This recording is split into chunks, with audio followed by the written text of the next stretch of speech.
الحمد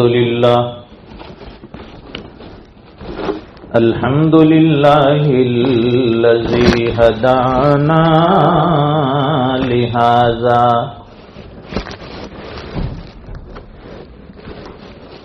وما كنا لنهتدي لولا أن هدانا الله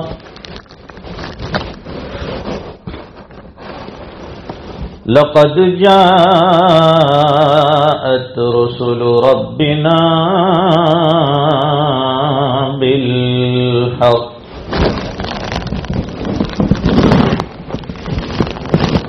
صلوات الله وسلام على سيدنا محمد المصطفى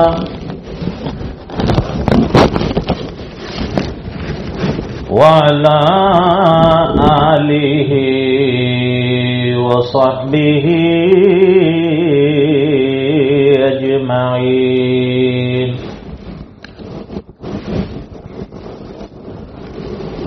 أما بعد فأعوذ بالله من الشيطان الرجيم.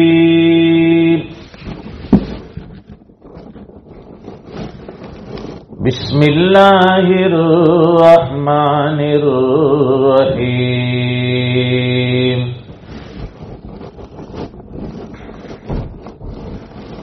وأما من خاف مقام ربه ونهى النفس عن الهوى فإن الجنة هي المأوى. صدق الله العظيم.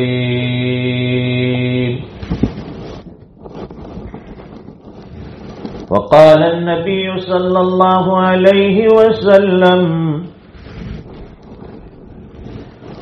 اللهم بارك لنا في رجب وشعبان وبلغنا رمضان. صدق رسوله النبي الأمي الحبيب الكريم ونحن على ذلك لمن الشاهدين والشاكرين والحمد لله رب العالمين.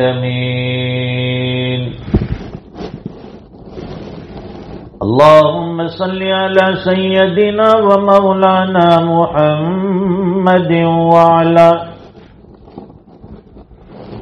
وعلى آل سيدنا محمد وبارك وسلم.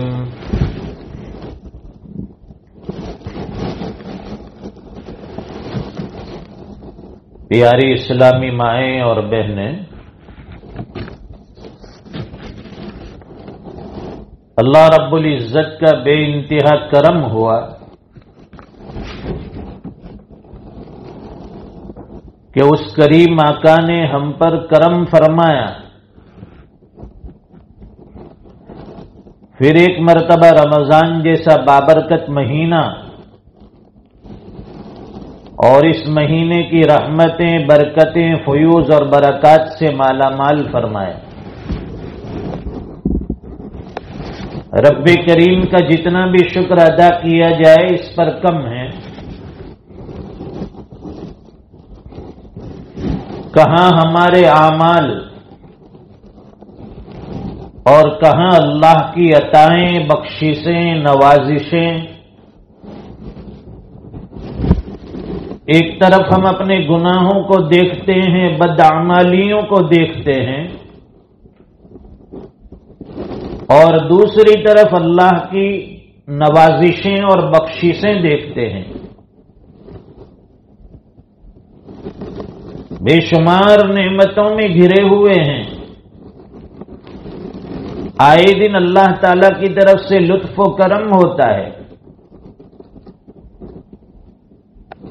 برکتوں کا نزول ہوتا ہے۔ اللہ تعالیٰ اپنے ایمان والے بندوں کو اس ماہ مبارک میں رمضان میں ان کے رزق میں برکتیں ڈال دیتے ہیں۔ عام دنوں میں دسترخوان پر جو چیزیں نہیں ہوتی، اللہ تعالیٰ اس ماہ مبارک کی برکت سے وہ چیزیں بھی دسترخوان پر ہمیں عطا فرماتے ہیں۔ کھانے پینے کی کوئی کمی نہیں، لیکن اس کے باوجود ایمان والا بندہ اور ایمان والی بندی اللہ کے نام پر دن بھر بھوکے پیاسے رہتے ہیں، روزے والی عظیم عبادت اس کو انجام دیتے ہیں۔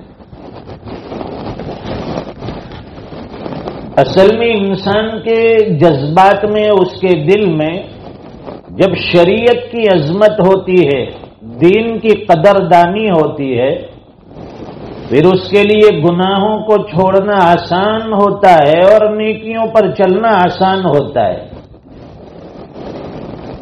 گناہوں سے وہ دور ہوتا ہے اور نیکیوں کے قریب آتا ہے۔ حضور پاک صلی اللہ علیہ وسلم کی تعلیمات یہی تھی۔ حضور پاک صلی اللہ علیہ وسلم نے صحابہ کرام کی تربیت فرمائی اور آپ کو تعلیم دی، نمازوں کے احکام سکھائے، زکاتوں کے احکام سکھائے، روزے کے مسائل سکھائے، حج کے احکام سکھائے۔ یہ تعلیمات نبوی ہیں۔ باقی بغیر کسی نیت کے دن بھر بھوکا پیاسا رہنا، اس میں کوئی چیز حاصل نہیں ہوتی، کوئی نیکی نہیں ملتی۔ نیت کے ساتھ، ارادے کے ساتھ، اللہ کی رضا کے لیے آدمی صبح صادق سے لے کر غروب آفتاب تک بھوکا پیاسا رہے، اپنی خواہشات کو دبا دے، روک کر رکھے، تب جا کر اسے یہ روزے والی عبادت اور روزے والا ثواب نصیب ہوتا ہے۔ تو بات کر رہا تھا کہ انسان کے اندر تقوی، دیانتداری کیسے آئے گی؟ اگر ہمارے گھروں میں بڑوں کے اندر دینداری ہوگی، تقوی ہوگا، تو اس کی برکت سے چھوٹوں کے اندر اللہ تعالی برکتیں اور دینداری پیدا فرمائیں گے۔ فاروق اعظم رضی اللہ تعالیٰ عنہ کے زمانے کا واقعہ ہے کہ آپ تہجد کے وقت مدینہ منورہ کی گلیوں میں گشت لگاتے تھے، چکر لگاتے تھے۔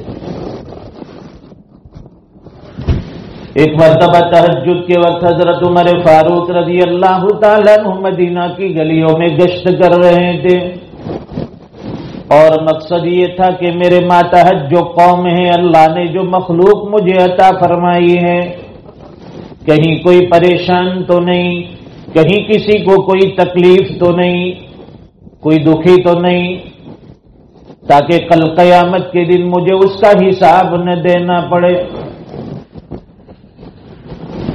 فاروق اعظم رضی اللہ تعالیٰ عنہ گلیوں میں گشت لگاتے ہوئے ایک مکان کے قریب سے گزرے جس میں دو عورتیں تھیں، ایک بڑی عمر کی تھی اور ایک چھوٹی عمر کی۔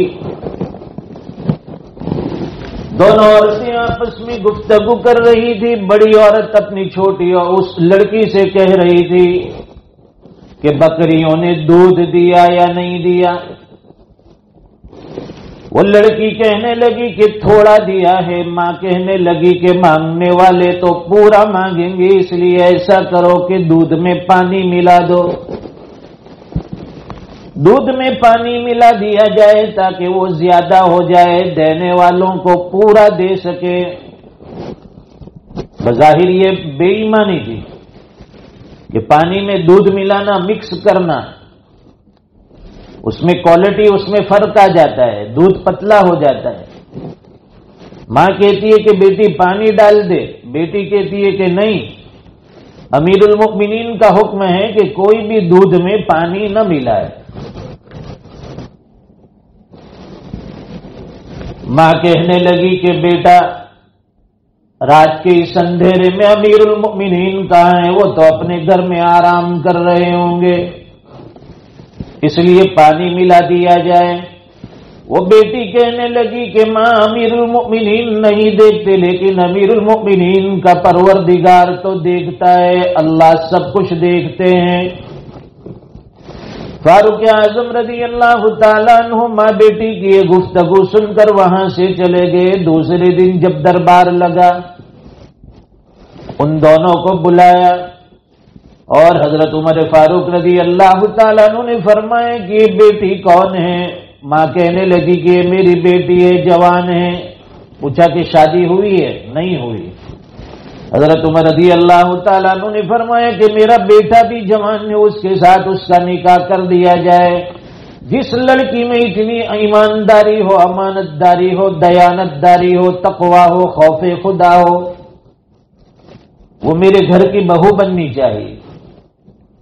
آپ نے اس کے اس تقوی کی وجہ سے اپنے بیٹے کے ساتھ اس کا نکاح کر دیا اور اسے بچی سے بلا کر فرمایا کہ بیٹا روزانہ صبح میں تمہیں یہ کام کرنا ہے کہ جب بھی میں خلافت کے اور مسلمانوں کے کام کاج کے لیے نکلتا ہوں تو صبح میں نکلنے سے پہلے میرے پاس آ کر یہ جملہ دہرانا ہے کہ امیر المؤمنین نہیں دیکھتے تو کیا ہوا، امیر المؤمنین کا خدا تو دیکھتا ہے۔ یہ جملہ اتنا پسند آ گیا کہ بار بار اس لڑکی سے حضرت عمر رضی اللہ تعالیٰ عنہ یہ جملہ سنتے تھے۔ یہ چیزیں کب آئے گی زندگی میں؟ جب زندگی میں تقوی ہوگا، اللہ کے سامنے جواب دہ ہونے کا احساس ہوگا، اللہ کے سامنے کھڑے ہونے کا ڈر ہوگا، تب زندگی میں یہ چیزیں آئے گی۔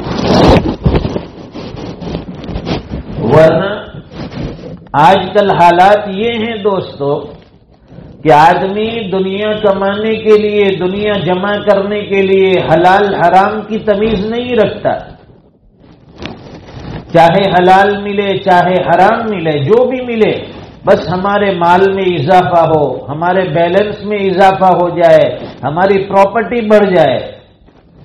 لیکن ان اللہ کے بندوں اور بندیوں میں اللہ نے وہ امانت داری، وہ دیانت داری، وہ تقوی، وہ پرہیزگاری رکھی تھی کہ غربت کی زندگی ہے، فاقے ہیں، تکلیف ہے، پریشانی ہے، اس کے باوجود ایک چیز دل دماغ میں بیٹھی ہوئی ہے، اللہ کے سامنے کھڑے ہونا ہے، قیامت کے دن زندگی کے ایک ایک لمحے کا ہمیں حساب دینا ہوگا۔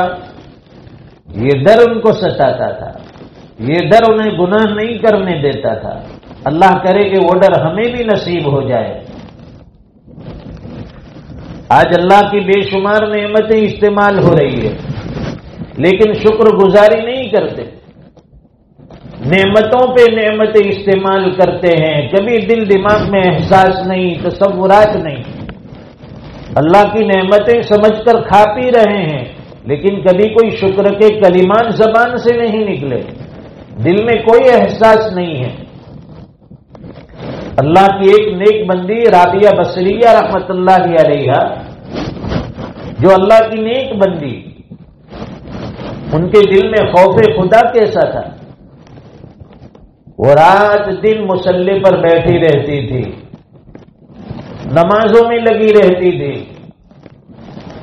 ایک آدمی ملنے کے لیے آیا صبح فجر کے بعد تو اشراق، چاشت، پھر معمولات، اوراد، وظائف، ظہر کا وقت ہو گیا۔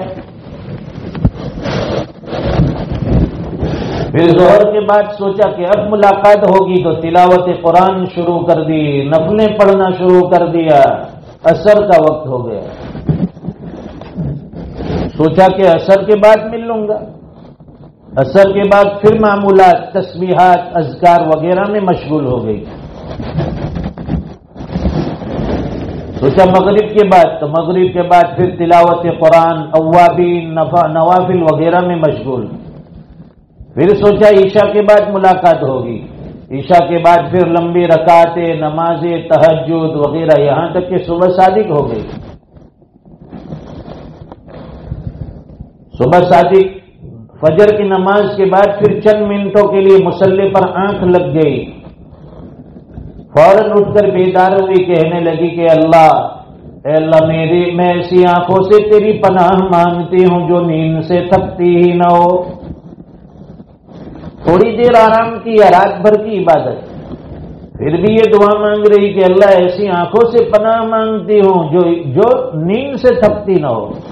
اور آج ہم ساری رات نیند نکالتے ہیں، دن میں بھی سوتے ہیں، عبادت کا کوئی تصور نہیں۔ تو حضرت رابعہ بصریہ رحمت اللہ علیہ ان کے سامنے کسی نے بھونا ہوا مرغ پیش کیا، روسٹ چکن، وہ بھنی ہوئی مرغ ان کے سامنے پیش کی گئی۔ اب ہمارے سامنے اگر کوئی مرغ لا کر رکھے، چکن تندوری لا کر رکھ دے، ہم تو شکریہ ادا کریں گے، خوش ہو جائیں گے، ماشاء اللہ، الحمدللہ، سبحان اللہ، جزاک اللہ کہ آپ نے میرا اتنا خیال رکھا، میرے لیے بھنا ہوا مرغ آپ لے کر آئے۔ اور ان اللہ کے بندوں کے دل میں، اللہ کی بندیوں کے دل میں خوف خدا ہوتا ہے، ہر چیز میں پہلے ان کے سامنے آخرت ہوتی ہے۔ یہ مرغ دیکھ کر کہنے لگی، رونے لگی۔ لوگوں نے پوچھا کہ اماں، ہم نے تو آپ کے سامنے یہ بھنا ہوا مرغ پیش کیا، اس پر تو ہنسنا چاہیے، مسکرانا چاہیے، خوش ہونا چاہیے، آپ تو رو رہی ہے۔ وہ کہنے لگی کہ مجھ سے اچھا یہ مرغ ہے، اس لیے کہ اس کو پہلے ذبح کیا گیا، اس کی جان نکالی گئی، اور جان نکل جانے کے بعد پھر اس کو آگ میں جلایا گیا، آگ میں بھونا گیا۔ اگر رابعہ کے گناہ اللہ نے معاف نہیں کیے تو قیامت کے دن زندہ اسے آگ میں جلایا جائے گا، اس لیے مجھ سے یہ مرغ اچھا ہے۔ دیکھیے ان کی نظریں کہاں جاتی تھی، وہ کیا سوچتے تھے۔ اللہ کے سامنے جواب دہ ہونے کا استحضار ان کے سامنے ہو جاتا ہے۔ اس لیے ہر بندے کو اپنے دل میں اللہ کے سامنے جواب دہ ہونے کا احساس ہونا چاہیے۔ توحید تو یہ ہے کہ خدا حشر میں کہہ دے، یہ بندہ دو عالم سے خفا میرے لیے ہے۔ قیامت کے دن اللہ تعالیٰ یہ کہتے کہ دنیا میں میری وجہ سے یہ تھکا تھا، میری وجہ سے پریشان تھا، میری وجہ سے راتوں کو جاگتا رہا، میرے ڈر کی وجہ سے حرام کو چھوڑ دیا، میرے ڈر کی وجہ سے وہ نمازوں میں کھڑا ہوتا تھا، میرے ڈر کی وجہ سے دن بھر بھوکا پیاسا رہا، روزے کی عبادت کرتا رہا۔ قیامت کے دن حق تعالی شان یہ فرما دے کہ میرے بندے دنیا میں تو تھک ہار کر آیا ہے، دنیا کے حالات سے دو چار ہو کر آیا ہے، اب میرے پاس آیا ہے تو آ جا اور میٹھی نیند سو جا، نم کنومت العروس، اس طرح سو جا جیسے دلہن سوتی ہے۔ انسان قبر کے اندر اس طرح آرام سے سو جائے گا اگر زندگی اچھی نیکیوں والی گزری ہو، ورنہ قیامت کے دن کا حساب بڑا کٹھن ہے، بڑا مشکل ہوگا۔ قیامت کے دن اللہ کے دربار میں سب کی پیشی ہونی ہے، اور وہ وقت بڑا نازک ہوگا، ہمارے لیے بڑا آزمائش اور امتحان والا ہوگا۔ اللہ تعالیٰ حکم دیں گے کہ اپنے نبی سے یا اپنی امت میں سے ایک ایک کر کے پیش کرو۔ صدیق اکبر رضی اللہ تعالیٰ عنہ کو پیش کیا جائے گا، فاروق اعظم رضی اللہ تعالیٰ عنہ کا حساب ہوگا، عثمان غنی رضی اللہ تعالیٰ عنہ کو بھی حساب کے لیے بلایا جائے گا۔ آپ کا حساب اللہ تعالیٰ آسان فرما دیں گے، بالکل آسان حساب لیں گے۔ حضرت عثمان غنی رضی اللہ تعالیٰ عنہ کا ایک مرتبہ عید کے موقع پر حضور پاک صلی اللہ علیہ وسلم نماز عید کے لیے تشریف لے جا رہے تھے۔ ازواج مطہرات سامنے آئی، وہ کہنے لگی کہ ہمیں کچھ دیجیے تاکہ عید کا دن ہے، گھر میں کچھ پکائیں گے، کچھ کھانا تیار کریں گے، یتیم آئیں گے، بیوائیں آئیں گی، ان کو بھی کھلایا جائے۔ حضور پاک صلی اللہ علیہ وسلم نے فرمایا کہ میرے پاس تو کوئی چیز نہیں ہے۔ ازواج مطہرات خاموش ہو گئی، آپ نماز کے لیے تشریف لے گئے۔ نماز سے فارغ ہو کر جب گھر لوٹے، دیکھا کہ گھر میں کھانا بنا ہوا ہے، کھانا تیار ہے، لوگ آ رہے ہیں، کھا کر جا رہے ہیں۔ بہت سی چیزیں دیکھی، بہت سارا کھانا بنا ہوا ہے۔ حضور پاک صلی اللہ علیہ وسلم نے پوچھا کہ یہ کھانا کہاں سے آیا؟ ازواج مطہرات نے بتلایا کہ آپ کے جانے کے بعد حضرت عثمان غنی رضی اللہ تعالیٰ عنہ نے سب ازواج مطہرات کے گھر ایک ایک اونٹ سامان سے لدا ہوا بھیجا، اسی میں سے یہ کھانا بنائے، اور یتیم بیوائیں آ کر کھانا کھا رہے ہیں۔ جب حضور پاک صلی اللہ علیہ وسلم نے یہ سنا، بڑے خوش ہو گئے اور دل سے دعا نکلی، یا رحمان سہل الحساب علی عثمان، اے الہ العالمین اب قیامت کے دن حضرت عثمان کے حساب کو آسان کر دینا۔ حضور پاک صلی اللہ علیہ وسلم کی اس دعا کی برکت سے قیامت کے دن اللہ تعالی حضرت عثمان غنی رضی اللہ تعالیٰ عنہ کے حساب کو آسان فرما دیں گے۔ جس کو آسان حساب مل جائے اس کا بیڑا پار ہو جائے۔ ہمارے گناہ اور بدعمالیاں اتنی ہیں، نام اعمال میں اتنے گناہ جمع کر کے رکھے ہیں کہ حساب دیتے دیتے انسان پریشان ہو جائے گا۔ اس لیے زندگی میں کوشش کی جائے کہ نام اعمال میں کم سے کم گناہ ہو اور زیادہ سے زیادہ نیکی ہو، تاکہ قیامت کے دن اللہ کے سامنے جواب دہ ہونا ہے، اس وقت ہمارا حساب بھی آسان ہو جائے۔ روزانہ دعا مانگنی چاہیے ہر نماز کے بعد، اللہم حاسبنا حسابا یسیرا، اللہم حاسبنی حسابا یسیرا، اے الہ العالمین قیامت کے دن میرے حساب کو آسان کر دینا۔ روزانہ جو بندہ یا جو بندی 5 وقت کی نمازوں میں ہر نماز کے بعد اللہ کے سامنے آہوزاری کرے، یہ دعا مانگتا رہے، اللہم حاسبنی حسابا یسیرا، اللہ تعالیٰ قیامت کے دن اس کے حساب کو آسان فرما دیں گے۔ بہت آسان عمل ہے، بس زبان سے کہنا ہے اللہ ہمارے حساب کو آسان کر دے۔ اللہ کے یہاں قبول ہو گئے اور اللہ کے یہاں آسان حساب لیا جائے گا۔ اور ہر وقت نیکیوں پر نظر، گناہوں سے دوری، اس کا اہتمام ہو۔ خواجہ عثمان خیرآبادی رحمت اللہ علیہ بزرگ گزرے ہیں، ان کی بقالے کی دکان تھی، گروسری راشن وغیرہ بیچتے تھے۔ جو بندہ ان کی دکان پر آتا تھا کھوٹے سکے لے کر آتا تھا، آپ ان کو کھوٹے سکے لے کر سبزیاں دے دیتے تھے، جانتے تھے کہ یہ کھوٹے سکے ہیں، بازار میں مارکیٹ میں چلنے والے نہیں ہیں، اس کے باوجود آپ دے دیا کرتے تھے۔ کسی نے پوچھا کہ حضرت یہ کیا بات ہے، آنے والے کھوٹے سکے دیتے ہیں، آپ دیکھتے بھی نہیں ہیں اور ان کو سامان دے دیتے ہیں، سبزیاں دے دیتے ہیں؟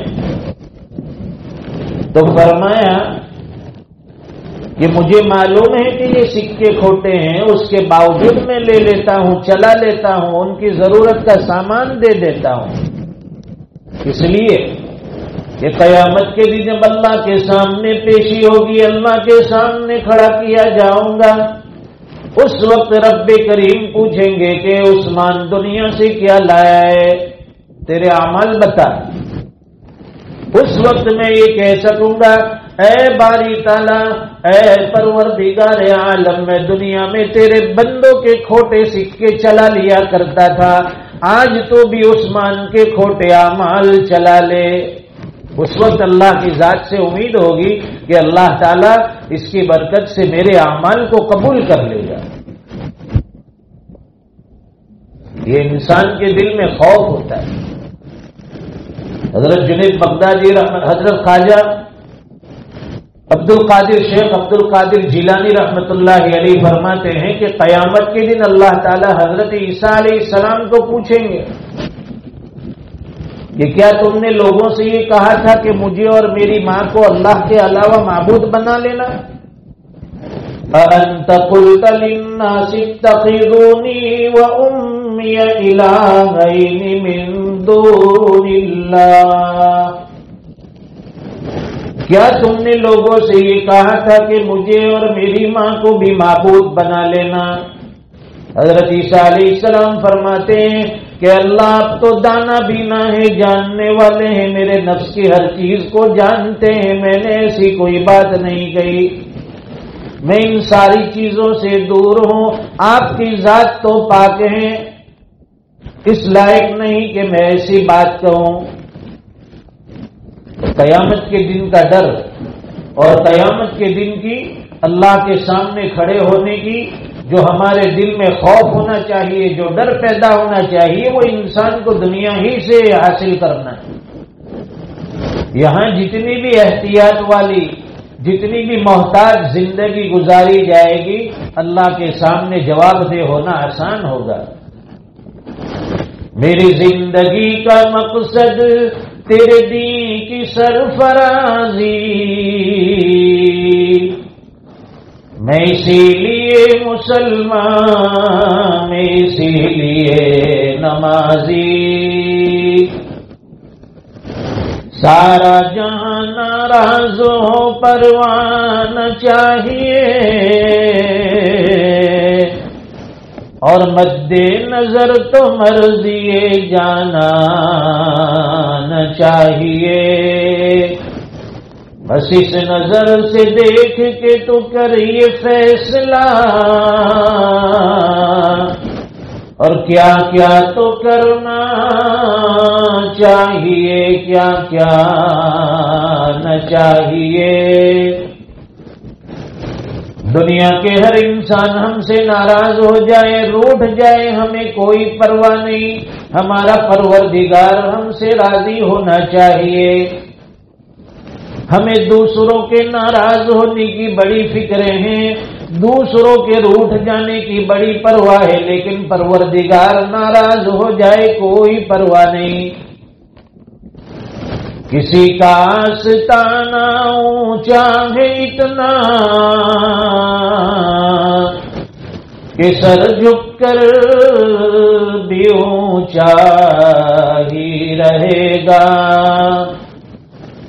اور ہنسے جانے سے جب تک تم ڈرو گے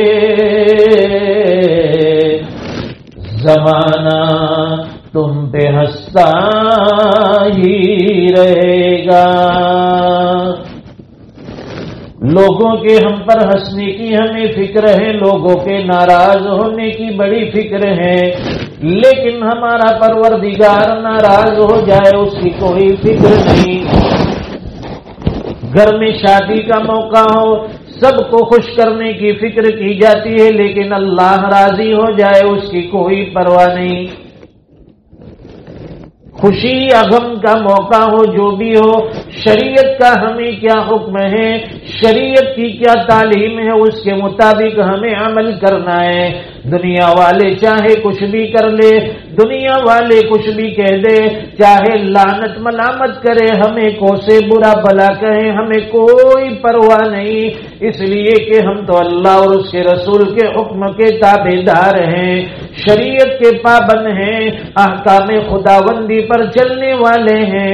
دنیا ادھر سے ادھر ہو جائے لیکن اللہ کا کوئی حکم ٹوٹنے نہ پائے، اس کی فکر ہونی چاہیے. اللہ کے سامنے جواب دہ ہونے کا خوف کتنا ہونا چاہیے. امام شافعی رحمۃ اللہ علیہ کے زمانے کا واقعہ ہے کہ حاکم وقت ایک مرتبہ اپنی بیوی سے روٹھ گیا، اس کی بیوی اس سے ناراض ہو گئی. اب اس کو مناتا تھا بیوی کو.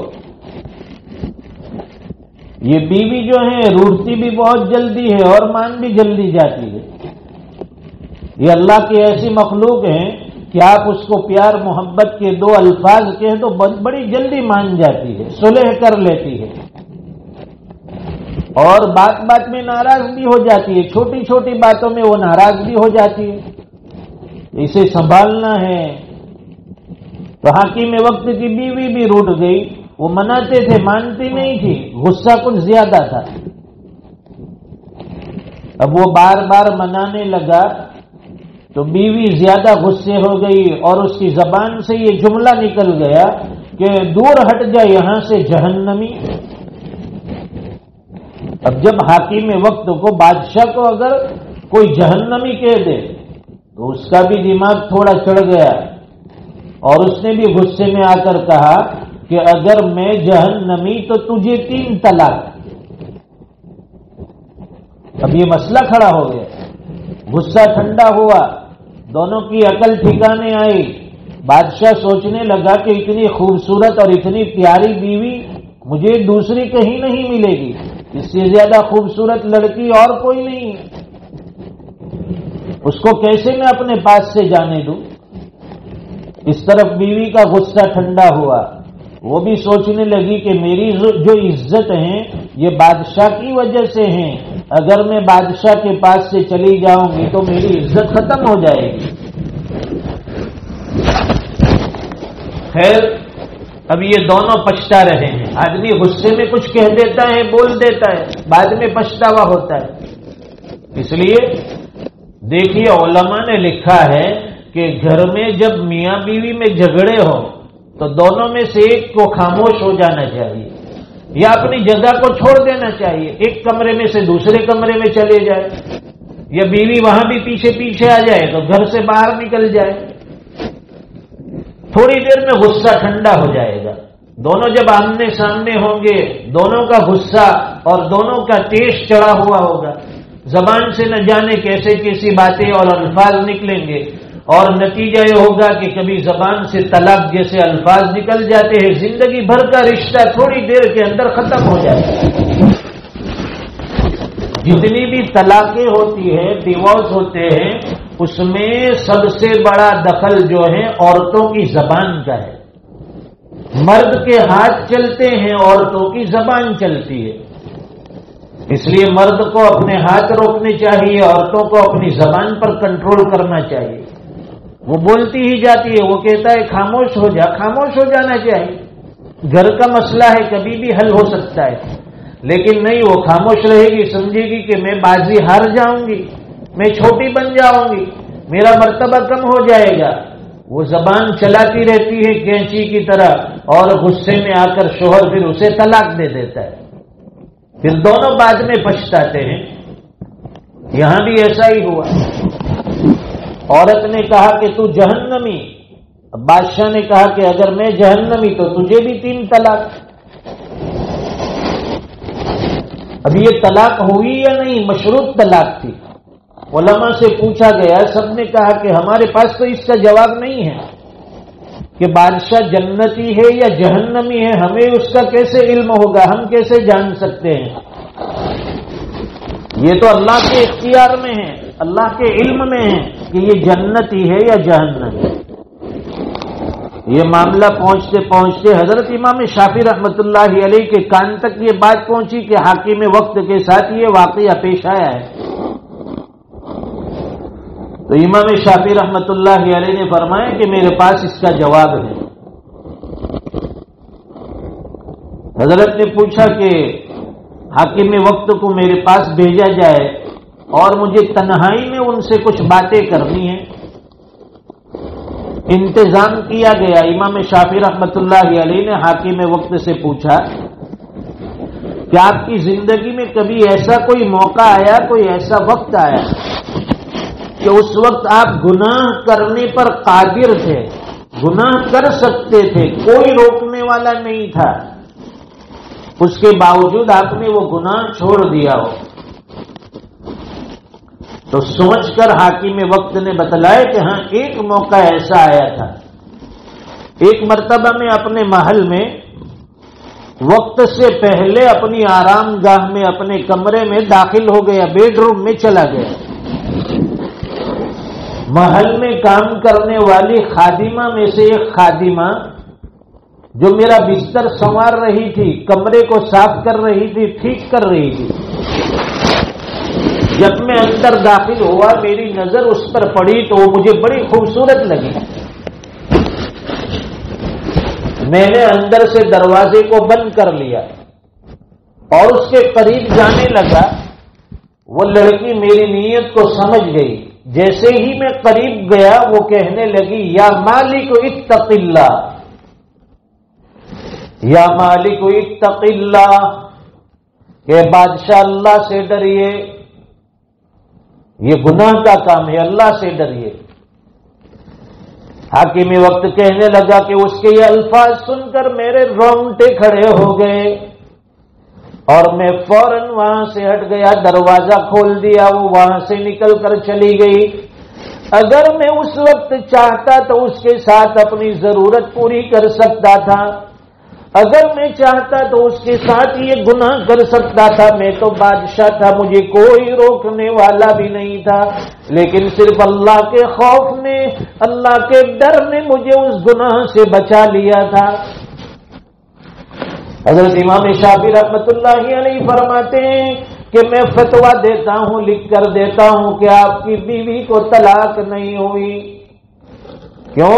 اس لیے کہ آپ تو جنتی ہو۔ اب دوسرے علماء کے سامنے یہ مسئلہ گیا، سب نے اعتراض کیا کہ یہ کیسے پتا چلے گا کہ آپ جنتی ہے یا جہنمی؟ امام شافعی رحمۃ اللہ علیہ نے فرمایا کہ میں نہیں کہتا، خود اللہ تعالیٰ قرآن کریم میں فرماتے ہیں، وَأَمَّا مَنْ خَافَ مَقَامَ رَبِّهِ وَنَهَى النَّفْسَ عَنِ الْهَوَىٰ فَإِنَّ الْجَنَّةَ هِيَ الْمَأْوَىٰ وَأَمَّا مَنْ خَافَ مَقَامَ رَبِّهِ وَنَهَى النَّفْسَ عَنِ الْهَوَىٰ۔ حق تعالی شان فرماتے ہیں کہ جو اپنے رب کے سامنے کھڑے ہونے سے ڈر گیا، وَنَهَى النَّفْسَ عَنِ الْهَوَىٰ، اور اپنے نفس کو خواہشات سے روکے رکھا، بچا کر رکھا، فَإِنَّ الْجَنَّةَ هِيَ الْمَأْوَىٰ، تو اس کا ٹھکانہ جنت ہے۔ تو دیکھیے اللہ قرآن کریم میں فرماتے ہیں کہ جو گناہ سے بچ گیا، اپنے نفس کو خواہشات سے روکے رکھا، بدکاری سے بچا رہا، اللہ کے ڈر سے، اللہ کے سامنے کھڑے ہونے کے ڈر سے، فرماتے ہیں کہ وہ تو جنتی ہے۔ جب بادشاہ جنتی ہے تو اس کی بیوی کو طلاق نہیں ہوگی۔ بہرحال انسان کو اگر کوئی چیز گناہ سے بچاتی ہے تو وہ اللہ کا ڈر ہے، اللہ کا خوف ہے، اس کے بغیر کوئی آدمی گناہ سے نہیں بچ سکتا۔ یہاں جب بھی گھر سے قدم نکلتا ہے گناہوں کی دعوت سامنے ملتی ہے، قدم قدم پر گناہوں کے جال بچھے ہیں، اس سے ہمیں بچنا مشکل ہے۔ اللہ کی مدد چاہیے، اللہ کا ڈر دل میں چاہیے، تب جا کر انسان گناہوں سے بچتا ہے۔ اور یہ دنیا تو عارضی قیامگاہ ہے، لمیٹڈ ٹائم لے کر ہم دنیا میں آئے، مختصر وقت، 50 سال، 60 سال، 70 سال۔ آدمی جیے گا تو کتنا جیے گا؟ 100 سال جیے گا۔ یہ دنیا کی مختصر زندگی، اس کے بعد آخرت کی لامحدود زندگی، اس کے اوپر اللہ نے ایک اور زندگی بنائی ہے، اور ہمارا تو اس پر ایمان و یقین ہے۔ اس لیے تو یہاں آج مسجد ہیرا میں آئے ہیں کہ بھائی دین کی باتیں سنیں گے، اللہ اور اس کے رسول کی باتیں سنیں گے، کچھ آخرت کی باتیں سنیں گے، جنت جہنم کے تذکرے ہوں گے، نیک اعمال ہمیں بتائے اور سکھائے جائیں گے۔ اس لیے تو ہم یہاں حاضر ہوئے ہیں، ورنہ اگر دین کی قدر نہ ہوتی، اللہ کا ڈر نہ ہوتا تو ہم بھی کئی بازاروں میں، کئی مارکیٹوں میں گھومتے۔ یہ فکریں لے کر یہاں آنا، یہ اس بات کی علامت ہے کہ ہمارے دل میں اللہ کا ڈر ہے، ہمارے دل میں اللہ کے سامنے جواب دہ ہونے کا احساس ہے۔ اس دنیا سے ایک دن جانا ہے، اس کا ہمیں یقین ہے۔ یہاں دنیا میں آدمی نرم نرم بستر پر سوتا ہے، ایک دن یہ ساری راحتیں اور یہ سارے عیش و آرام چھوڑ کر ہمیں قبر کے گھڑے میں جا کر سو جانا ہے۔ لوگ ہمیں وہاں سلا دیں گے، وہاں نہ بلینکٹ ہے، نہ چادر ہے، نہ گدا ہے، نہ تکیا ہے، کوئی چیز نہیں، نہ ایئر کنڈیشن ہے، نہ ہیٹر ہے۔ وہاں ہم ہوں گے اور ہمارے اعمال ہوں گے۔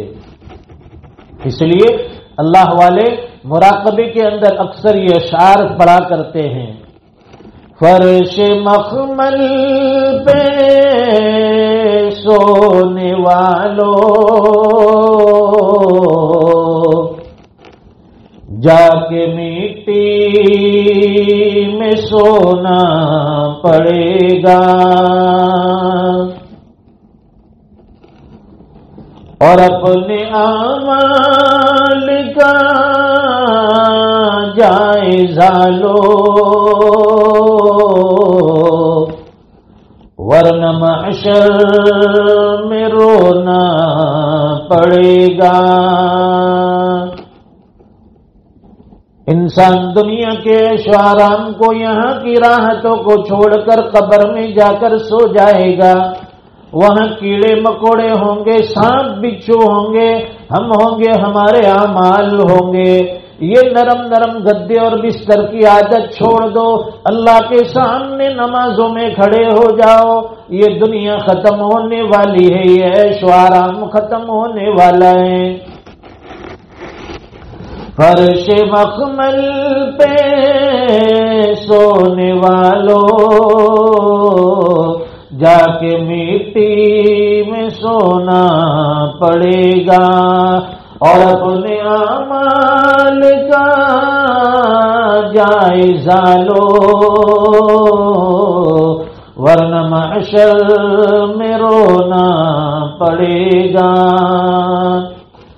چھوڑ دے زندگی کا یہ میلہ، جائے گا تو یہاں سے اکیلا۔ خوبصورت حسین یہ بدن ہے، اس کو بے جان ہونا پڑے گا۔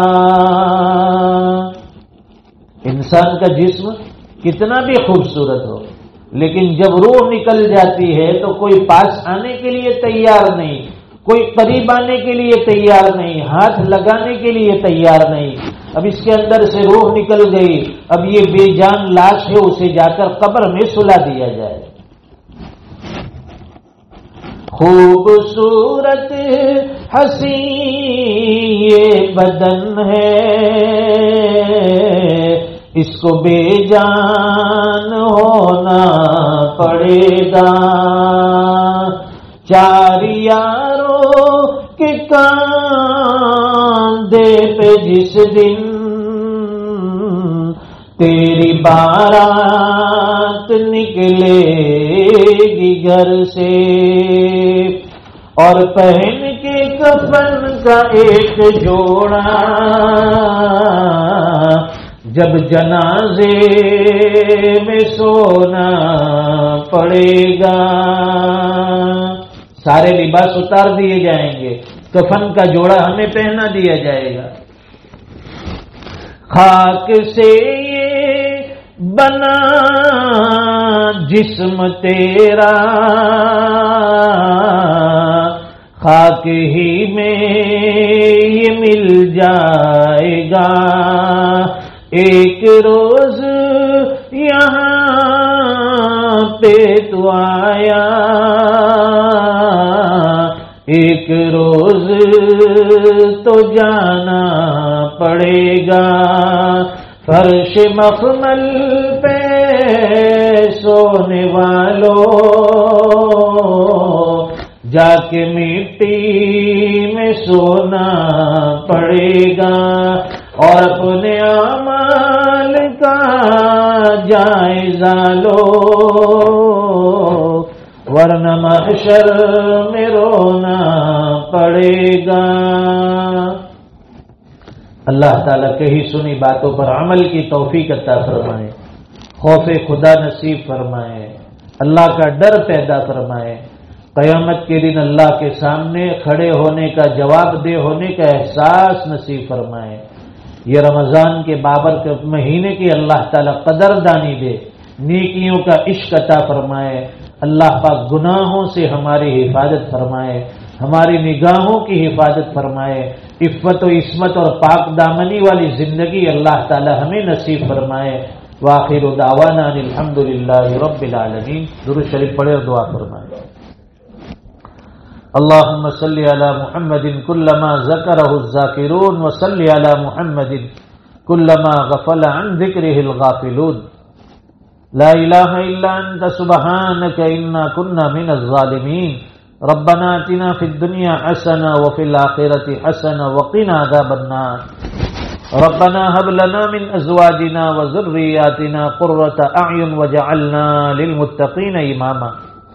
اے اللہ ہمارے گناہوں کو معاف فرما دے، ہماری خطاؤں سے درگزر فرما، رحم کا، کرم کا، عافیت کا، خیر کا معاملہ فرما۔ اے غفار الذنوب ہمارے گناہوں کو معاف فرما، اے ستار العیوب ہمارے عیوب پر پردہ پوشی فرما۔ اے اللہ دن رات کے گناہ گار ہے، صبح شام کے گناہ گار ہیں، پیدا ہونے سے لے کر آج تک بڑے بڑے گناہ کیے ہیں، بڑے بڑے جرائم کیے ہیں۔ اے اللہ چھپ کر بھی کیے ہیں، علانیہ بھی کیے ہیں، جان بوجھ کر بھی کیے ہیں، انجان بن کر بھی کیے ہیں۔ اے اللہ گناہوں کے سمندر میں غرقاب ہیں، گناہوں کے سمندر میں ڈوبے ہوئے ہیں۔ اے اللہ اس سے نکال دیجئے، معافی کا پروانہ عطا فرما دیجئے۔ اے اللہ سچی پکی توبہ نصیب فرما دیجئے۔ اے اللہ باقی زندگی طاعات اور مرضیات والی عطا فرما، نیکیوں والی زندگی عطا فرما، ہماری نگاہوں کی حفاظت فرما، عفت و عصمت کی حفاظت فرما۔ اے اللہ پاک دامنی والی زندگی عطا فرما، پردے برقعے کا اہتمام عطا فرما، اپنے چہرے کو غیروں کے سامنے کھولنے سے حفاظت فرما۔ اے اللہ اپنی جو عزت والی زندگی ہمیں عطا فرمائی اس کی قدردانی عطا فرما۔ مرنے سے پہلے اے اللہ موت کی صحیح تیاری نصیب فرما، قبر میں جانے سے پہلے اے اللہ قبر کی تیاری نصیب فرما۔ اے اللہ قبر بڑی ڈراؤنی جگہ ہے، کیڑے مکوڑے کا گھر ہے، سانپ بچھو کا گھر ہے، وہاں ہم اکیلے ہوں گے، تنہا ہوں گے، وہاں اندھیرا ہی اندھیرا ہوگا۔ اے اللہ قبر میں جانے سے پہلے قبر کی تیاری نصیب فرما، قبر کو جنت کے باغیچوں میں سے ایک باغ بنا۔ اے اللہ ہمارے والدین کی بھرپور مغفرت فرما، ان کے درجات بلند فرما۔ اے اللہ اعلیٰ علیین میں انہیں بہترین جگہ عطا فرما، اگر زندہ ہے ان کی عمر میں برکت عطا فرما، صحت عافیت عطا فرما، ان کی خدمت کر کے ہمیں جنت کا مستحق بنا دے۔ پیارے اللہ نیک اعمال کی توفیق عطا فرما، گناہوں سے حفاظت فرما، تقوی والی زندگی عطا فرما، تقدس اور طہارت والی زندگی عطا فرما۔ اے اللہ رمضان کے اس بابرکت مہینے میں جو اعمال ہو رہے ہیں اے اللہ اس کی قدردانی عطا فرما، نیک اعمال کو قبول فرما لے۔ اے اللہ دین کی نسبت پر یہاں مل جل کر بیٹھنا قبول فرما، ہماری ماں بہنیں اپنے کام کاج کو چھوڑ کر اے اللہ تیرے دین کی نسبت پر پیارے حبیب صلی اللہ علیہ وسلم کی امتی بن کر اے اللہ یہاں تشریف لائی ہیں۔ اے اللہ ان کا آنا مبارک فرما، ان کا آنا قبول فرما، ان کے اٹھے ہوئے ہاتھ کو قبول فرما، ان کی مانگتیں پوری فرما، جو حاجتیں ہیں وہ پوری فرما۔ اے اللہ گھروں میں چین سکون اطمینان والی زندگی عطا فرما، اپنے گھر والوں کے ساتھ اہل خانہ کے ساتھ اسلامی دینی شرعی زندگی گزارنے کی توفیق عطا فرما۔ اے اللہ بے دینی والی زندگی سے ہماری حفاظت فرما، نسلوں میں دین کی بقا کے فیصلے فرما۔ اے اللہ ہمیں اپنا بنا لے، اے اللہ ابنائے دنیا میں سے نہ بنا، ابنائے آخرت میں سے بنا، 100% نمازوں کا پابند بنا، 100% شریعت پر چلنا آسان فرما۔ اے الہ العالمین پاک بازی والی زندگی عطا فرما، ہماری نیتوں کو درست فرما، اخلاص اور للہیت عطا فرما، دکھلاوے سے شہرت سے اے اللہ ہماری پوری حفاظت فرما۔ دین کے نام پر اے اللہ سب کچھ کرنا ہمارے لیے آسان فرما دے، ہم سب کی عمر میں، علوم میں، رزق میں، صحت میں خوب برکتیں عطا فرما۔